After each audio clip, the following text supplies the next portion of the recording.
Amém? Saúde os irmãos na paz do Senhor. Amém. Todo mundo bem aí? Graças a Deus, né, irmãos? Feliz com Jesus. Eu consegui completar mais 365 dias aí. Glória a Deus. Aleluia. Eu falei, eu estava pensando comigo, né? 5.3.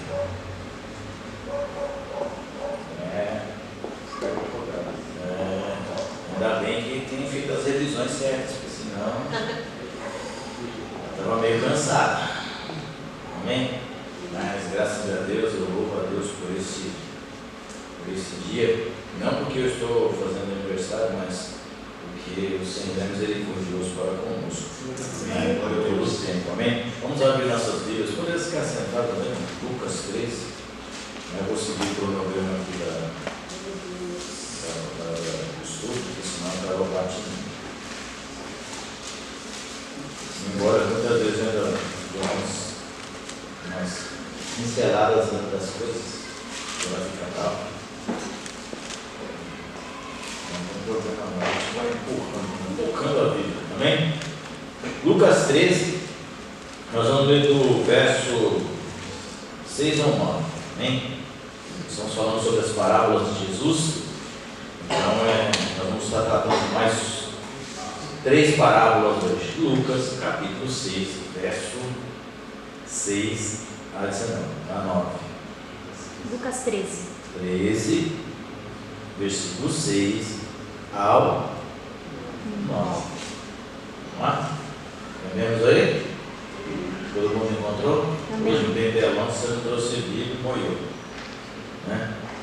Então, vamos fazer a Bíblia aqui.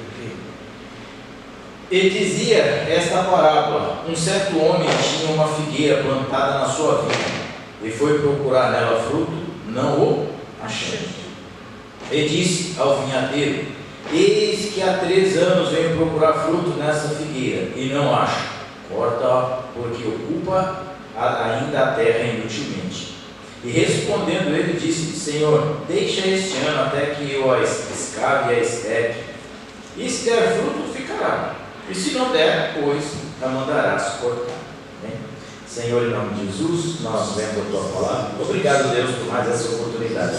Sei, ó Pai, que todas as coisas cooperam para o bem daqueles que amam a Cristo e andam segundo o seu decreto. Não é noite, não é diferente, Senhor, nós estamos aqui para aprender e para ouvir a tua voz. Sei, Pai, que nada sou, Pai, que preciso de misericórdia sobre a minha vida. Tira, Senhor, tudo aquilo que não provém de ti, Senhor, amarra todo valente, todo principado, toda potestade que rouba a tua preciosa palavra.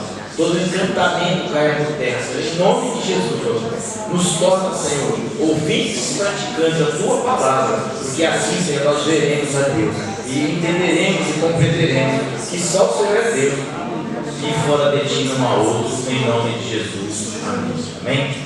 Semana passada a Carol andou falando aí sobre o juiz, né? Nico, né? Um amigo chato que chega à meia-noite, o comilão que está lá no fundo da igreja, né? Falou sobre as situações que ocorrem na vida, né? Pedir, dar-se usar, bater, abrir-se usar. Então, a insistência da oração, o que se fazer, né? Como buscar a oração, como buscar em oração, desculpe. E hoje nós vamos tratar de um assunto assim são 3 pequenas parábolas de Jesus, né? Que estão aqui descritas no Evangelho de Lucas, né? De Mateus e Marcos. Nós vamos estar falando da parábola da figueira, da parábola do fermento e a parábola da semente. Quando a gente fala de figueira, figueira é uma árvore, né? Todo mundo sabe, né? Conhece figueira. Quem nunca viu figueira aqui? Tem figueira brava, figueira comum, tem figueira, tem figo, então é uma coletânea de árvores frutíferas, que algumas são comestíveis, outras não, né? É muito comum na Ásia, né? Nas florestas asiáticas, né? Na Índia, por aqueles lados, lá nos arquipélagos. Em Israel também é bastante, é uma planta bastante cultivada e eles apreciam muito o seu fruto. Mas aqui nessa noite nós tivemos tratar de um assunto sobre a figueira estéril, porque ela não é uma figueira comum, uma figueira estéril, né? Eu queria que vocês, assim, entendessem que a gente trata desses assuntos, e a gente fala, mas a gente começa a ler essas coisas, não. E é verdade, o negócio funciona, né? Tipo, o que acontece, né? Você sabe quantos anos o povo judeu leva para colher o fruto de uma árvore plantada?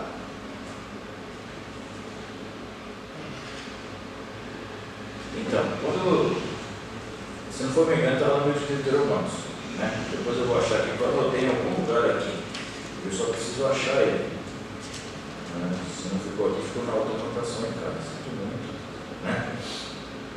Mas, aqui, Levíticos.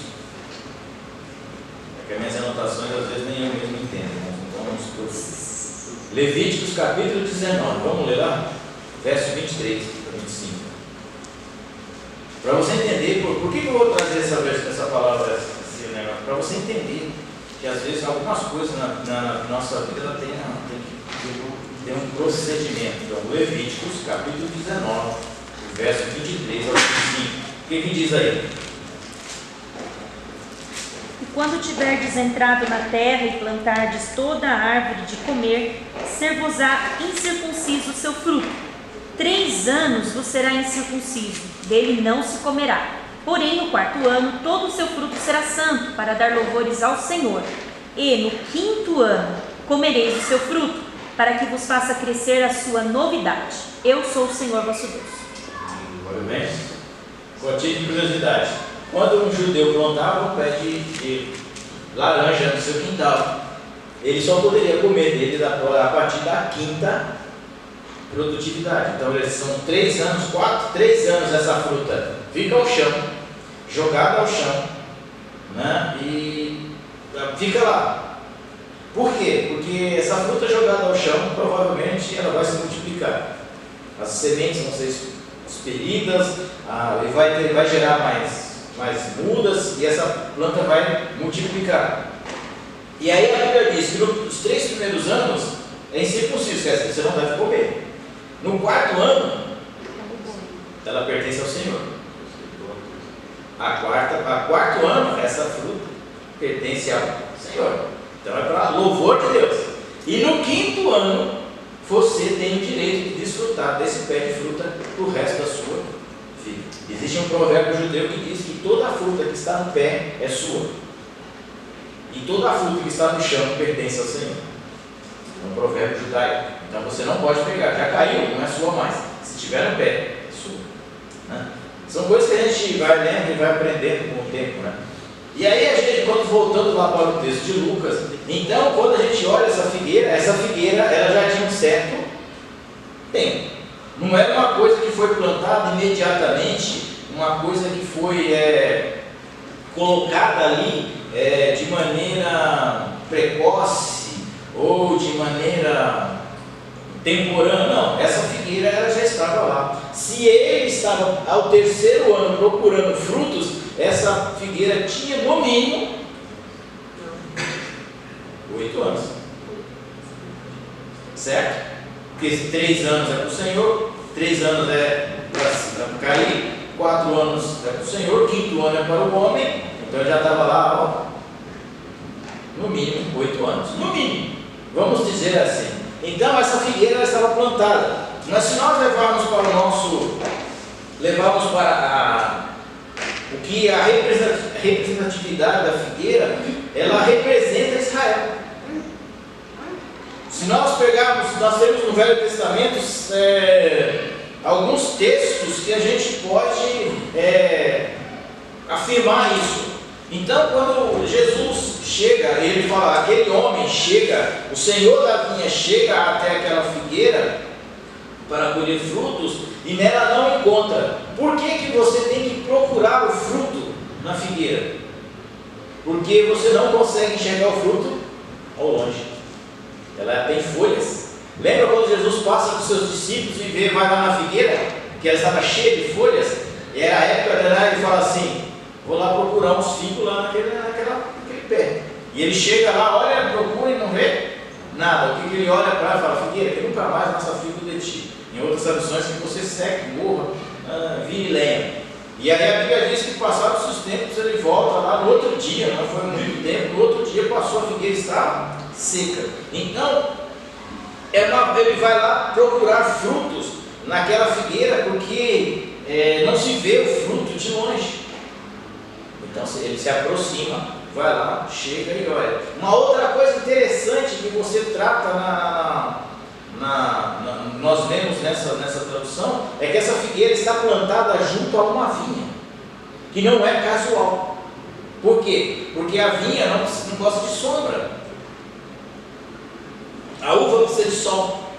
Então, se tem uma figueira, automaticamente em volta daquela aonde faz a sua sombra, não se produz uvas. E essa figueira, por ela ser plantada junto a uma vinha, ela tinha mais cuidado do que as outras que foram plantadas aleatoriamente pelos quintais, pelas ruas e pelas praças da cidade. Vamos ver alguma coisa de planta, de árvore?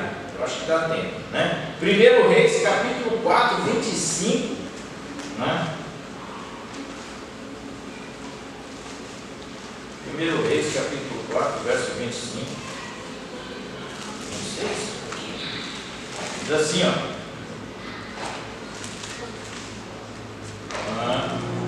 E Judá e Israel habitavam seguros, cada um debaixo da sua videira e debaixo da sua figueira, desde Dan até Berseba, todos os dias de Salomão. Quer dizer que quando você está em paz, a figueira, você está sentado debaixo da figueira e da vinha, significa que você está em paz. Tem paz, tranquilo. Vai que nem você quando sai do sol lá, né? Agora nessa época do frio, fica lagarteando lá no sol. Você está tranquilo, tem paz, né? Vamos lá, em Miqueias, capítulo 4. Então vamos ler aqui Isaías. Isaías capítulo 5. Que vai falar da figueira, como Deus tratou essa figueira. Lembra que a figueira está plantada numa vinha? Isaías capítulo 5, o verso de 1 a 7 diz assim: Agora cantarei ao meu amado o meu cântico, o meu querido, a respeito da sua vinha. O meu amado tem uma vinha num outeiro fértil, e a cercou e a limpou das pedras, e a plantou de excelente vides, e edificou no meio dela uma torre. Também construiu nela um lagar, e esperava que desse uvas, mas deu uvas bravas. Agora, pois, ó moradores de Jerusalém e homens de Judá, julgai-vos peço entre mim e a minha vinha. Que mais se podia fazer a minha vinha, que eu lhe não tenha feito? E como esperando eu que desse uvas, veio a produzir uvas bravas? Agora, pois, vos farei saber o que eu hei de fazer à minha vinha. Tirarei a sua sede, para que sirva de pasto. Derribarei as suas paredes, para que seja pisada. Eu a tornarei em deserto, não será podada nem cavada, mas crescerão nela sarças e espinheiros, e as nuvens darei ordem que não derrame chuva sobre ela, porque a vinha do Senhor dos Exércitos é a casa de Israel, e os homens de Judá são a planta das suas delícias. E esperou que exercessem ali juízo, e eis aqui a opressão, a justiça, e eis aqui o clamor. Vamos para outro texto aqui, né? Aqui Jeremias capítulo 8, você está em Isaías, dá um pulinho para frente, Jeremias capítulo 8. É só para você ter para nós contextualizarmos a questão da figueira e da vide. Jeremias capítulo 8, verso 13, diz assim, certamente os apanharei, diz o Senhor, já não há uvas na vide, nem figos na figueira, e a folha caiu, e até aquilo mesmo que lhes dei se irá deles. Aqui nós estamos vendo até aquilo que Deus colocou na vida do cristão, daquela figueira que não dá fruto, será tirada. Vamos lá? Oséias, você já está em Jeremias, vai lá em Ezequiel, passa Daniel, depois de Daniel vem Oséias, Oséias capítulo 9, versículo 10. Amém? Encontramos? Amém. Oséias capítulo 9, verso 10. Achei a Israel como uvas no deserto, vi os vossos pais como a fruta temporã da figueira no seu princípio, mas eles foram para Baal Peor e se consagraram a essas coisas vergonhosas e se tornaram abomináveis como aquilo que amaram. Então Deus vai lá e diz: eu encontrei eles no deserto, achei eles lá como frutos temporãs da figueira, mas eles se corromperam, se perderam e foram vergonhosos. E para nós encerrarmos, o pastor Márcio até falou aqui na oração nossa, em Abacuque. Vamos ler Miqueias, aproveitar que está aqui, Miqueias, antes de nós chegarmos a Abacuque. Miqueias capítulo 4, verso 4.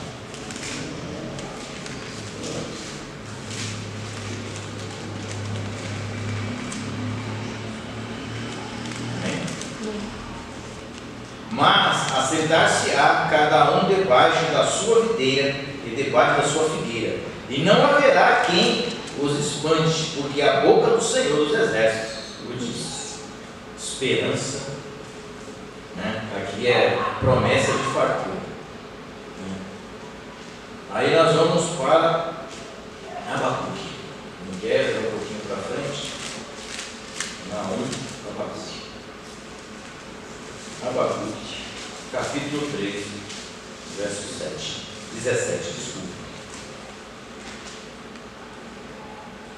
Essa é bem conhecida, né?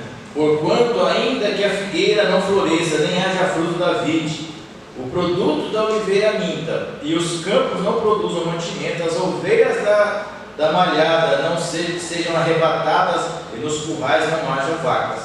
Todavia, eu me alegrarei no Senhor, exultarei no Deus da minha salvação.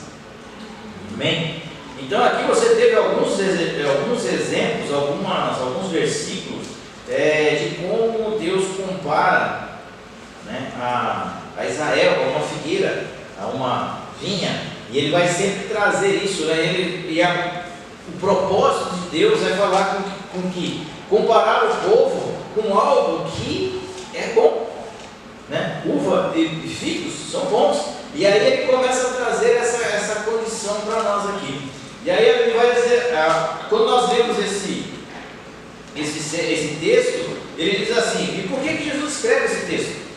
A pergunta é essa: por que Jesus escreve esse texto? A conversa começa quando os seus discípulos perguntam, começam a contar uma história que aconteceu quando os homens foram, os galileus foram oferecer sacrifício, e por algum motivo Pilatos os matou dentro do templo do Senhor. E a história diz, né, que o sangue desses homens se misturaram com o sangue do sacrifício.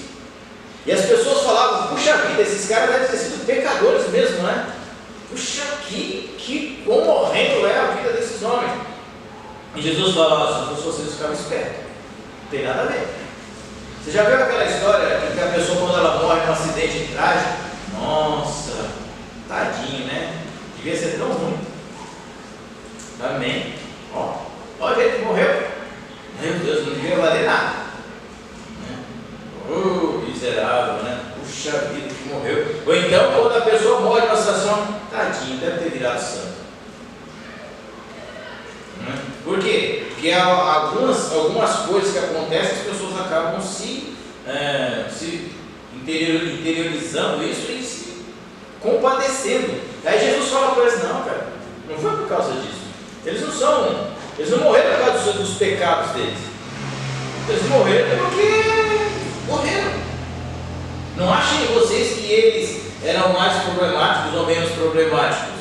Se vocês não se arrepender, não adianta nada. E aí as pessoas continuam trazendo o assunto: mas é porque eles eram galileus, porque existia uma rixa entre galileus e judeus, e os de Jerusalém, judeus não, e os de Jerusalém. Existia uma certa rixa, né? Tipo assim, vamos dizer assim, uma xenofobia, né? Nas palavras de hoje, né? No nosso mundo que nós estamos, existia uma certa xenofobia. Assim como nós temos algumas xenofobias dentro do nosso país. A pessoa que vem lá do Nordeste, a pessoa que vem do Rio, a pessoa que vem do Sul, e a gente tem um certo, tipo, até você, né? Fica com o pé atrás. E tinha essa questão. E aí Jesus fala, não, também não é por causa disso. Eles não morreram porque eles eram galileus. Porque, você lembra quando eles estavam construindo a torre de Siloé? Ela desabou e matou 18. E eles eram de Jerusalém. Aí ele fala, mais uma vez eu digo para vocês, fiquem espertos, se arrependam. Não adianta, você tem que se arrepender. Vocês têm que mudar a sua condição de vida, né? Se você não se arrepender, vai acontecer do mesmo modo, de tal modo, perecerez. Você vai morrer do mesmo jeito se você não tiver uma ação de arrependimento. E aí ele fala, ele traz essa parábola assim que ela começa. Eu acho legal essa parábola porque ela não tem fim. Alguém viu aqui falando que a figueira deu fruto? Fica a seu critério. O fruto é o seu critério, né?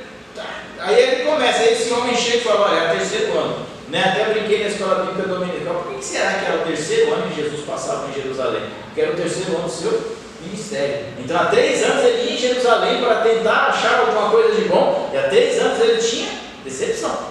Há 3 anos ele tinha uma situação que não lhe era favorável. E ele fala assim, olha, e o dono da vinha fala para ele, assim, ó, corta essa figueira.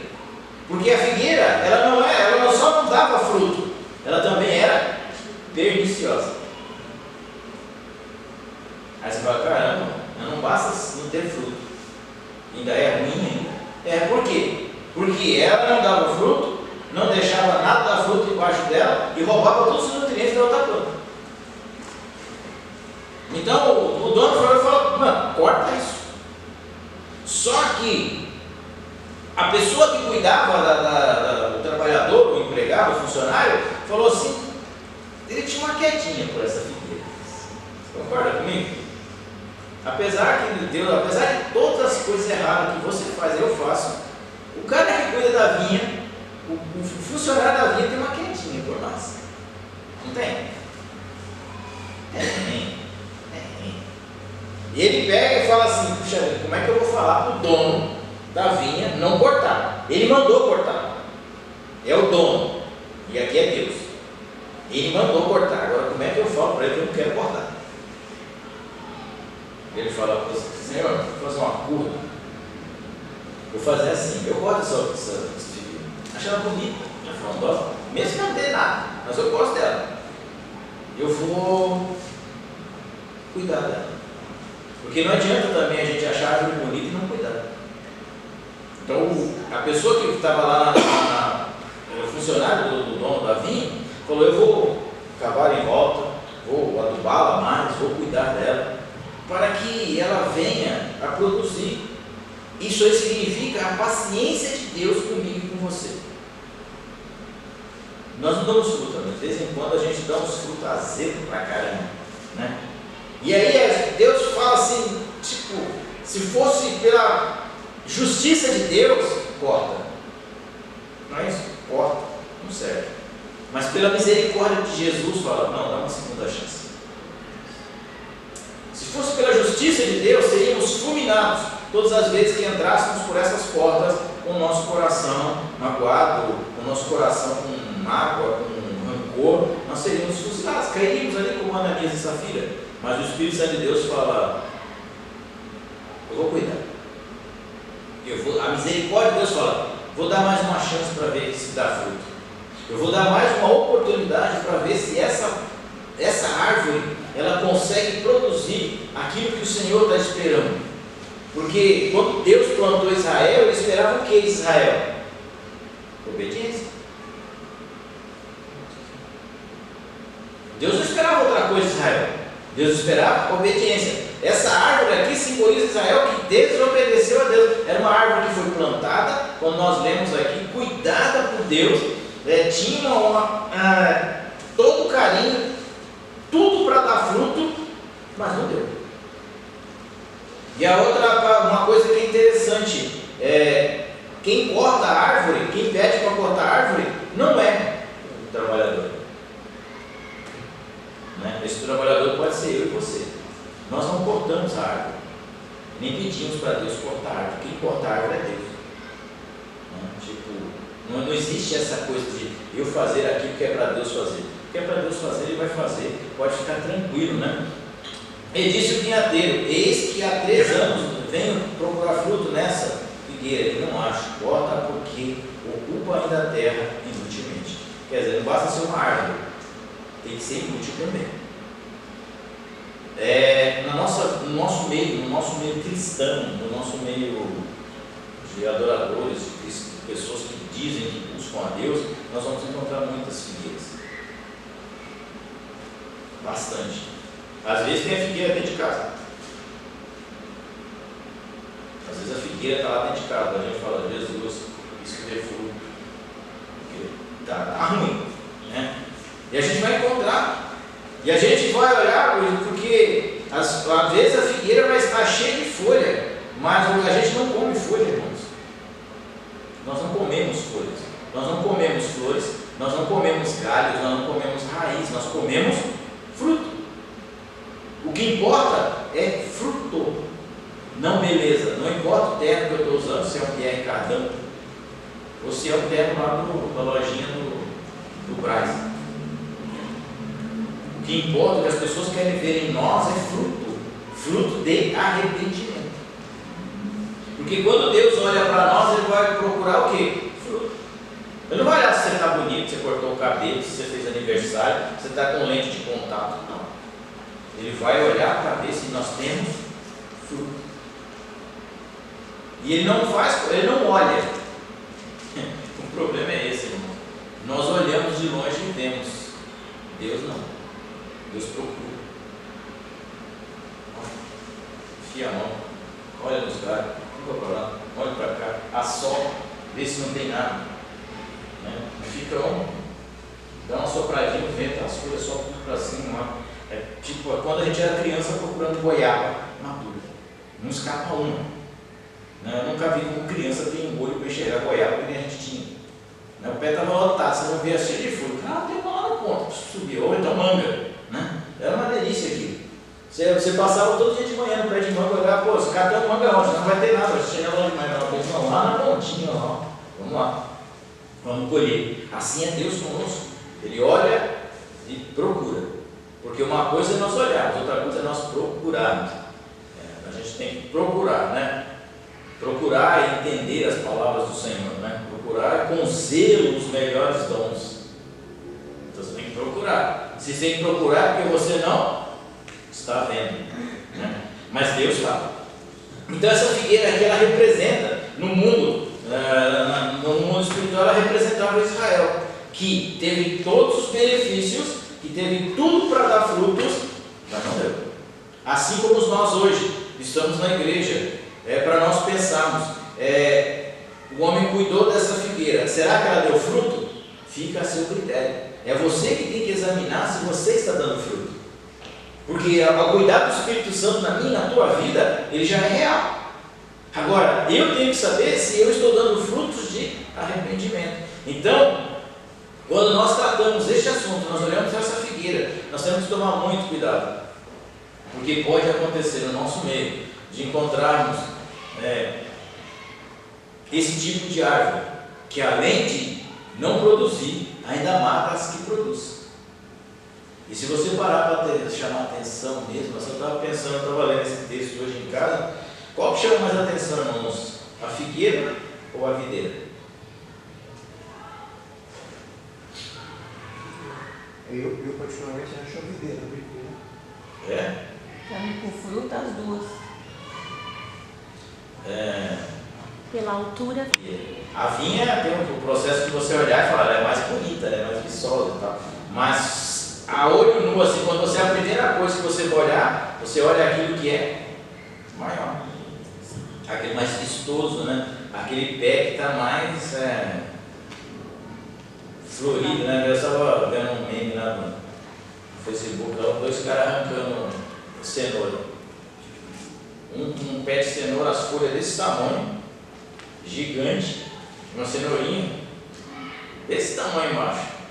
O outro todo chateado, triste, aborrecido, as folhinhas da cenoura do tamanho de um dedo. Só que a cenoura tinha quase meio metro no chão, para dentro. Então, tipo, às vezes a gente fica se chateado com algumas coisas, alegra-se por umas coisas que são aparentemente visíveis e nos chateamos com aquelas que nós não vemos, que é, né, o precioso mesmo, que é o importante. Então a figueira, ela chama muito mais atenção pela sua volumetria, pela sua beleza, pelo seu tamanho. Então a parreira, ela é baixinha, né? Todo mundo, né, quem já foi comprar uva lá com o doido, lá embaixo, lá você já foi, o pastor já foi, você já foi. Nós fomos lá, dando um prejuízo pro cara, comi quase 1 quilo de uva lá. Estava podando lá, limpando os caixas. Meu irmão, melhor coisa que você fazer, você vai lá compra uma caixa de uva e come 2 lá no serviço, lá no setor. Então você vai ver que a uva é uma plantinha pequena, baixinha, plantada nos estaquinhos e vai embora. É um pé de ao contrário do pé de figueira, é grande, né? Tanto é tão grande, né, que uma certa vez uma figueira brava, Zaqueu estava pendurado. Amém? Então é isso. Quando a gente olha para essa figueira, nós estamos representando a Israel lá do passado. Jesus estava condenando a sua incredulidade e a falta de fruto. Quando nós olhamos para dentro da igreja, essa mesma figueira representa aqueles que não dão fruto e que, além de dar fruto, atrapalha quem quer dar. Né? Tipo, a Carol falou do joio e do trigo, das raízes são entrelaçadas, né? Na semana passada. E é uma coisa interessante, porque tem pessoas dentro da igreja que elas não dão fruto e atrapalham os outros. Né? Você fala, puxa vida, né? Além de você não ajudar, ainda atrapalha. Meu sogro tinha um provérbio muito bom. Quem não ajuda, não atrapalhando, já está bom demais. Se você não faz nada, pelo menos não atrapalha. Deixa a pessoa, né, ir, né? A figueira, ela teve todos os cuidados do Senhor, né? Mas existe uma regra para a figueira. A paciência de Deus com essa figueira, a paciência do homem que cuida dela, vai ter um fim. Lucas capítulo 20, verso 16, né? Está aqui em Lucas capítulo 20, verso 16. Diz assim, ó: irá e destruirá esses lavradores, e dará a outros a vinha. E ouvindo deles isso disseram, não seja assim. Quer dizer, haverá um dia que vai haver um acerto de conta com a figueira, com a vide, comigo e com você. Né? Aqui está falando de lavradores, né? Dos lavradores maus, né?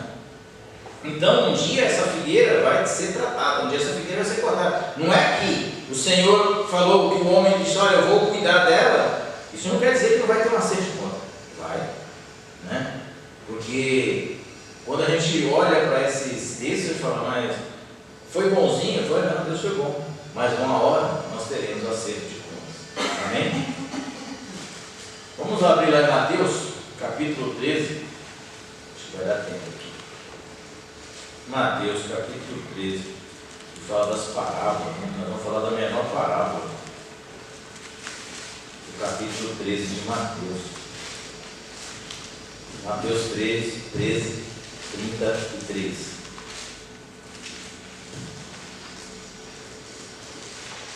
Amém? Diz assim: outra palavra diz: o reino dos céus é semelhante ao fermento que uma mulher toma e introduz em 3 medidas de farinha, até que tudo esteja levedado. Terminou. Acabou. Não tem continuação, não. Como é que ficou o bolo, cresceu? Não, acabou. Só é, né? Então, quando a gente lê fermento na Bíblia, eu já até trazei isso aqui algumas vezes. Toda vez que você vê fermento na Bíblia, ele está ligado a coisa associada a coisa ruim. Fermento do fariseu, fermento do religioso, fermento da língua solta, fermento do mau olhar, fermento, é só fermento, coisa ruim. Nesse caso não. Nesse caso aqui o fermento está sendo usado como uma coisa boa. Por quê? Se o grão de mostarda expande o reino e todo mundo vê, o reino é expandido e cresce, o fermento ele tem a condição de fazer com que ele cresça e terra no homem. O fermento é algo que você não vê crescendo. Gente, aí tem pessoas que querem espiritualizar essa parábola aqui. Não, são três, um é o pão, o outro é não sei o que, o outro é as 3 medidas, um é não sei quem, o outro é não sei. Não, irmão, você faz mesmo. Então, me desculpa aí, os mais espirituais, as pessoas gostam muito de mim porque eu sou uma pessoa super espiritual. É pão, farinha. 3 medidas. Quando você vai fazer fermento, quanto de fermento você coloca na sua receita? Alguém faz bolo aqui? Pão, bolo, né? Pão, bolo. Quanto que é? 3 xícaras de farinha? Uma colher de fermento. Simples assim. Não tem espiritualidade. Eu estou vendo Moisés, eu estou vendo Israel. Não tem. Irmão, é simples. 3 medidas de farinha significa a medida do padrão de fazer pão naquela época. E ele fala assim, olha, o reino dos céus, ele vai, se a parábola do grão de mostarda, se o joio, a convivência, o fermento, ele é o contrário. Ele é uma coisa que vem de dentro para fora. Ele faz crescer o reino de Deus aonde? No coração das pessoas. É o fermento bom que faz crescer. É que nem colesterol. Você tem um colesterol bom e um colesterol ruim. Não sei qual não, porque eu também não curto muito esse negócio não. Mas eu sei que tem os dois. Então, se você tem o colesterol bom alto, o seu colesterol ruim até pode ser alto também. Agora, se você tiver o seu colesterol bom baixo e o ruim alto, você vai ter um certo problema. É melhor você entrar na dieta. Mas aí, quando a gente fala desse fermento, Deus está falando assim, olha, eu trouxe o reino dos céus é como um fermento, que é a mulher, quem fazia pão naquela época, não era o padeiro, eram as mulheres, tá, gente? O padeiro é uma profissão bem recente, provavelmente começou na Itália, ali para cá. Então, essa é uma função normal das mulheres. Ele pega e fala, o reino dos céus é assim, ó, 3 medidas de farinha e uma colher de fermento. Ponto. O que vai acontecer? Vai crescer e vai expandir de dentro para fora.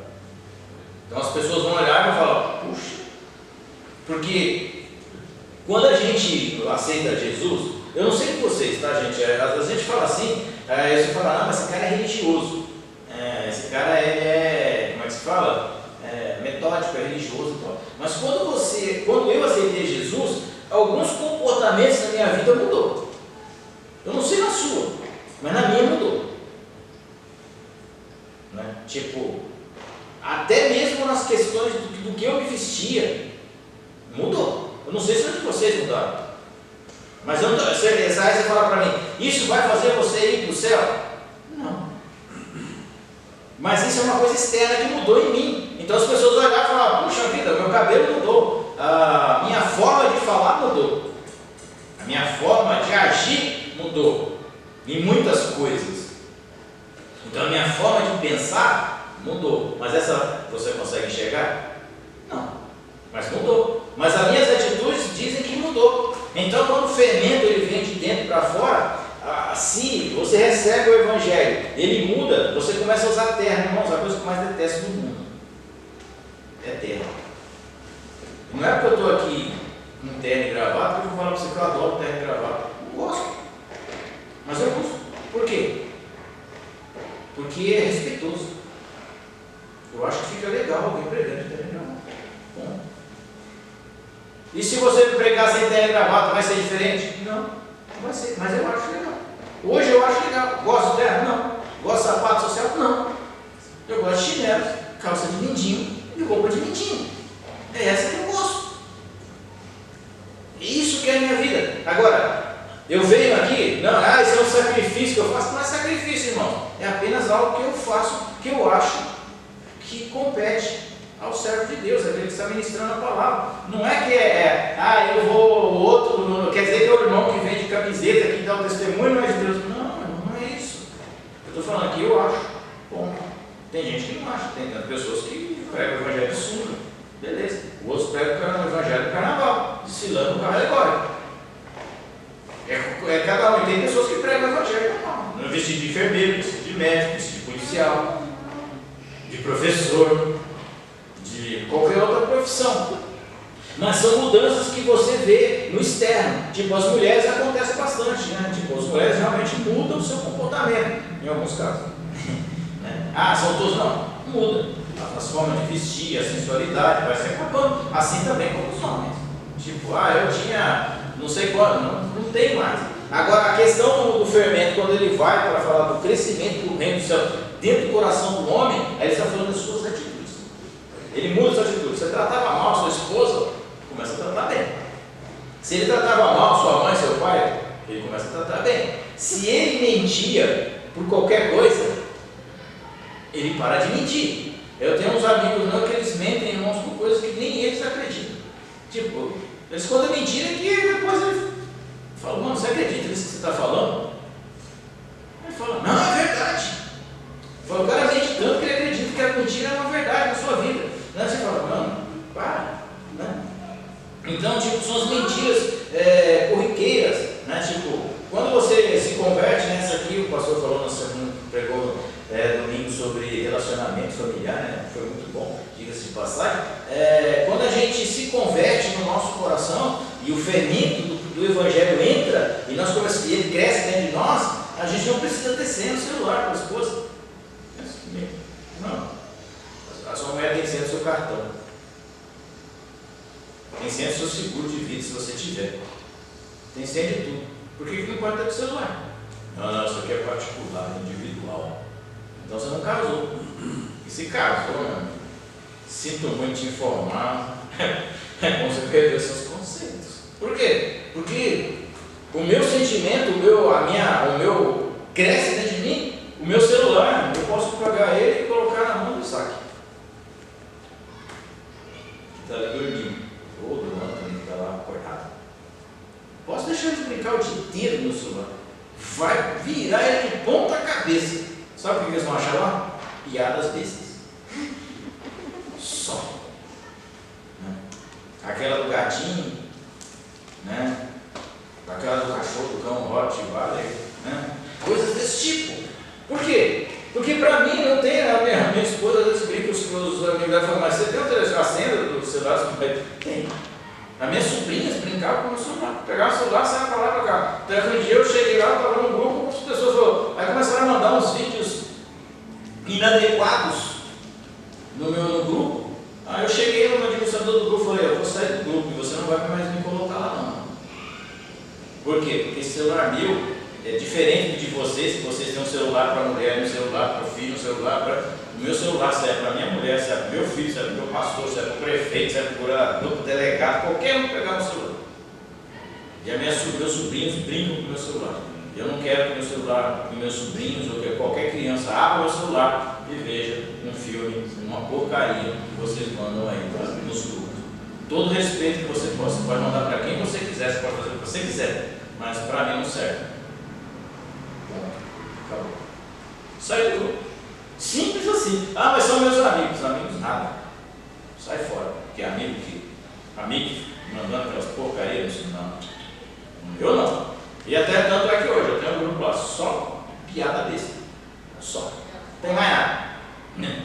E aí a gente trata isso. Então o fermento ele vai. Essas são as características do fermento que cresce de dentro para fora. E como diz a Carol, será que o fermento faz com que você queira ler a Bíblia? Quem é que lê a Bíblia aqui? Ninguém. Eu falo, eu quero. Se Deus não, você está igual Pedro, meu filho. Não, Senhor, tu és o Filho do Deus vivo. Aqui, e para onde nós iremos? Nós, é o Cristo do Deus vivo. Olha, Pedro, parabéns. Não veio de você não, só para te informar. Beleza? Tu veio de Deus. Não, a gente tem preguiça, a gente tem sono, sonolência. Mas quando o fermento está dentro do coração da gente, mesmo com sono a gente lê. Mesmo com sono, ele dá uma olhada, fala, deixa eu dar uma piscada aqui, porque senão não vai dar certo. Por quê? Porque está crescendo dentro de nós o desejo de buscar o reino de Deus. Isso é uma questão constante na nossa vida, irmãos. Não importa se você tem, que nem eu, 30 anos de evangelho, ou se você tem 30 dias. Não importa. Você tem que ter esse desejo, ele vai crescendo diariamente. Esse é o fermento bom do Espírito Santo, dizendo, poxa, eu preciso conhecer um pouco mais, eu preciso buscar um pouco mais, eu preciso entender um pouco mais, eu preciso aprender um pouco mais. É fácil? Claro que não, porque se não tiver esse fermento dentro do nosso coração, a gente não consegue. Não adianta você achar que você vai fazer com seus braços, você não vai. Eu não vou. A gente trata esse assunto aqui, a gente fica muito preocupado com o nosso externo, o que vai acontecer, o que as pessoas estão fazendo. A gente tem que ter preocupação com o nosso externo? Temos, mas nós temos que ter muito mais preocupação com o nosso interno, aquilo que está saindo de dentro. Porque Jesus fala, né? O que te condena não é o que sai, né? Tipo, é o que entra, é o que sai. Então, se sai da tua boca, mano, a boca fala que o coração está cheio. Se a gente estiver cheio do fermento do Espírito Santo, o que vai sair da nossa boca? Coisas boas. Não vai sair coisa ruim, né? Lá em Tiago diz, da mesma boca não se jorra água salobra e água doce. Ou é boa ou é ruim. Às vezes, quando eu vejo um cara ouvindo música evangélica, cantando aquelas músicas, né? Vou estar cantando que a Carol gosta. Entra na minha casa. Senhor, entra na minha casa, entra na minha vida, mexe com a minha estrutura. Aí você chora, né? Rapaz, esse homem se converteu. Rapaz, glória a Deus. Parabéns, nossa. Aí você fala, caramba, eu sinto até envergonhado. Eu só estou ouvindo uma música com tanta ênfase, né? Aí daqui a passa 5 minutos, daqui a pouco, está ouvindo o batidão. Caramba, estava convertido faz 5 minutos. E agora? Está ouvindo o batidão? Jesus! E aí depois você vai falar com ela, aí ela põe aquele louvor que eu gosto do crente. Quem não tem pecado, atire a primeira pedra. Aquele que não olha, que não é, pronto. Advogado fiel. Advogado fiel. Oh, glórias. Não julgue para não ser julgado. Não julgueis para não ser julgado. Né? Você fala, mas você estava tão convertido, se converteu em 5 minutos. Por quê? Porque está faltando o quê? Fermento. Vida sem fermento de Deus, irmãos, ela é uma vida medíocre. A única coisa, a única parte na Bíblia que Deus fala que você não pode ter fermento é na Páscoa. Na levedura. Você não pode ter levedura nos elementos da Páscoa. Aí você fala, mas por que não pode ter? Porque a Páscoa foi amarga. A morte de cruz não foi para comer chocolate, comer caramelo. A morte de cruz foi para comer coisas amargas. Lembrar daquele sacrifício lá, ó, foi cruento, lenha, madeiro cruento. E a gente, às vezes a gente quer, né? Um dia desse eu vi uma passagem, não sei de algum pregador desse aí famoso aí, que não é nosso caso, ele falou que diz que tem muito crente marshmallow. A Bíblia diz que nós somos sal da terra, mas tem muito crente marshmallow. Todo mundo quer ficar com ele na boca. Alguma coisa está errada. Sal você põe na boca, você quer logo? É a palavra de Deus. A palavra de Deus faz isso. Não pode ser marshmallow, tem que ser sal. Sal da terra, tem que salgar, né? Então esse fermento aqui é um fermento bom. Entendeu? Até que tudo esteja levedado. Esse tudo é até que toda a nossa vida esteja impactada pelo poder da palavra de Deus.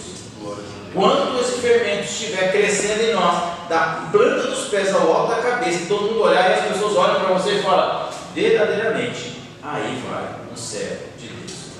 Aí o fermento tomou posse de tudo, aí você já não tem mais parte, né? Aí a gente pode até clamar e até fazer que nem o apóstolo Paulo, não, Cristo, não vivo eu, mas Cristo vive em mim. Aí você está bom. Caso contrário, irmão, vamos buscando. Ah, mas eu não estou assim. Vamos buscando. Deixa o fermento crescer. Ah, e como é que se faz o fermento crescer? Sei lá, bota ele lá na farinha. Você é a farinha, bota lá e vai pedindo a Deus, vai regando o coração, vai amassando, deixa Deus amassar, deixa Deus fazer o negócio funcionar, até que uma hora você esteja pleno, cheio do poder de Deus. Amém? E para nós encerrarmos rapidamente, também vamos ler o livro de Marcos, capítulo 4, para nós encerrarmos esse estudo de hoje. Dá para entender aí, irmãos? Dá fácil de entender aí? A gente fala, né, falar umas palavras meio inefáveis, né? Então, tipo assim, nossa. Marcos, capítulo 4, verso 26. Assim, é outra parábola bem pequenininha. Ele dizia: o reino de Deus é assim como um homem que lançasse a semente à terra, e dormisse e levantasse de noite e de dia, e a semente brotasse e se crescesse, não sabendo ele como, porque a terra por si mesma frutifica, primeiro a erva, depois a espiga, e por último o grão cheio na espiga. E quando já o fruto se mostra, mete dele logo a foice, porque é chegada a ceifa. Amém? Alguns estudiosos diziam que quem semeava essa semente aqui era Cristo. Não é, porque Cristo não dorme, nem de dia, nem de noite. Então, foi Cristo que semeou, não foi Cristo. Esse semeador aqui é eu e você. Nós semeamos a semente. Qual é a semente? A palavra. E essa palavra, ela vai mudar as vidas e ela vai crescer, né? Ela vai brotar, vai passar dias e noites, porque a Bíblia diz que o homem semeou e ele dorme dia, dormiu, levantou durante dias. E essa palavra veio a germinar e veio a brotar de forma que ele não sabe como. Até hoje ninguém sabe como é que uma semente germina, porque isso é vida. A gente pode fazer as etapas da semente, mas saber o processo que tem para ela gerar a vida, ainda não temos. Então, por mais que a tecnologia, a ciência se aperfeiçoe, então aqui ele está falando aqui, ó, um homem, um pregador, eu e você semeamos a semente, e aí nós dormimos. Por quê? Por que a gente dorme? Porque nós voltamos a ter a nossa vida cotidiana, comum. E aí ele diz, olha, de dia e noite a semente brotou, cresceu, não sabendo ele como. Não é isso que Paulo diz lá no livro de Coríntios? Paulo plantou, Pedro fez lá, mas quem é que dá o crescimento? Cristo. Não. Então, você, qual é a sua função? Semear. Aí quem é que vai crescer? Meu amigo, quem vai dar o crescimento é Deus. Porque o crescimento e o conhecimento está na mão de Deus. Aí ele diz, porque a terra por si mesma, olha, presta atenção nisso, a terra por si mesma frutifica. Não precisa de ir. Não precisa. Não, a terra por si mesma frutifica. Então, em outras palavras, a palavra está dizendo assim, Deus por si mesmo faz acontecer. Aleluia. Glória a Deus. Deus por si mesmo é a vida. E aí ele diz, olha, né, o semeador da semente, né, 1 Coríntios capítulo 3, né, 1 Coríntios capítulo 3, verso 6, vamos ler lá rapidinho, para a gente não ficar, como diria o bom crente, só nas minhas palavras. 3:6. 1 Coríntios 3:6. Eu plantei, Apolo regou, mas Deus deu o crescimento. Amém? Pelo que nem o que planta é alguma coisa, nem o que rega, mas Deus que dá o crescimento. Não, irmão, a gente fica preocupado. Aí eu preguei a palavra, o cara não falou nada. Nem olhou para minha cara. Puxa vida. Falei que Jesus é bom e o cara nem ligou. E aí, o que você vai fazer? Vai dormir, filho. Vai viver a sua vida. Vai trabalhar. Porque quem vai fazer a semente crescer é Deus. A gente fala, tipo assim, a gente trata essas coisas, é porque a gente é tão ansioso para ver as pessoas se converterem, que a gente acha que vai, né? Mas não, quem faz é Deus. Aí você vê aquela pessoa que nunca ouviu o evangelho, que detesta crente, o cara fala para ela, Jesus te ama, outro dia está na igreja, chorando, ah Senhor, eu te aceito, e muda de vida e nunca mais sai. E aquele que você fala, mas...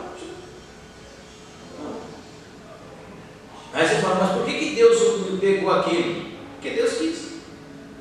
Brigue com ele. Simples assim. Chega lá em Deus, lá, fala que eu.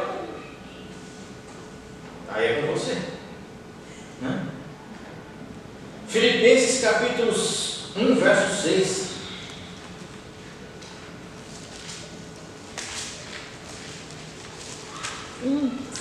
Isso. Tendo por certo isto mesmo, que aquele que em vós começou a boa obra, a aperfeiçoará até o dia de Jesus Cristo. Amém. O obreiro. Paulo falando, aquele que começou a boa obra, vai aperfeiçoar até o dia de Jesus voltar. A gente tem que tomar, as minhas atitudes, o meu negócio é semear. Porque quando a gente trata desse assunto, fala, nossa, mas vai acontecer, vai, né? Porque Paulo, aqui o Jesus pega, cita em Marcos, né? Quando nós estávamos lendo aqui, e para a gente encerrar, eu vou terminar aqui, né?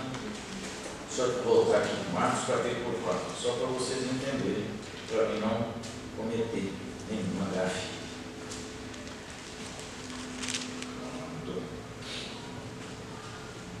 Marcos 4, 26 e 29. Ninguém pode, opa, estou vendo o lugar errado. Marcos. Ele dormice, é excelente brotar, porque a terra por si só frutifica. Primeiro vem a erva. Então vamos lá, existe um procedimento, irmãos. Existe um tempo para as coisas. Primeiro vem a erva, que significa primeiro vem o broto. Primeiro vem o broto. Depois a espiga. Por último, o grão cheio na espiga. Essa espiga que ele está falando é trigo. Não é milho, é trigo. E quando já o fruto se mostra, mete e logo a foice, porque está chegada a ser. Vamos abrir lá em Apocalipse, capítulo 14, verso 15. Vamos ver quem é que vai ser e faz isso aí. Pode ler? E o outro anjo saiu do templo, clamando com grande voz ao que estava sentado sobre a nuvem: lança tua foice e cega, é já vinda a hora de cegar, porque já a seara da terra está madura. Quem é que vai ser mesmo? Posso ler o 16 para tirar dúvida? E aquele que estava assentado sobre a nuvem meteu a sua foice à terra, e a terra foi cegada.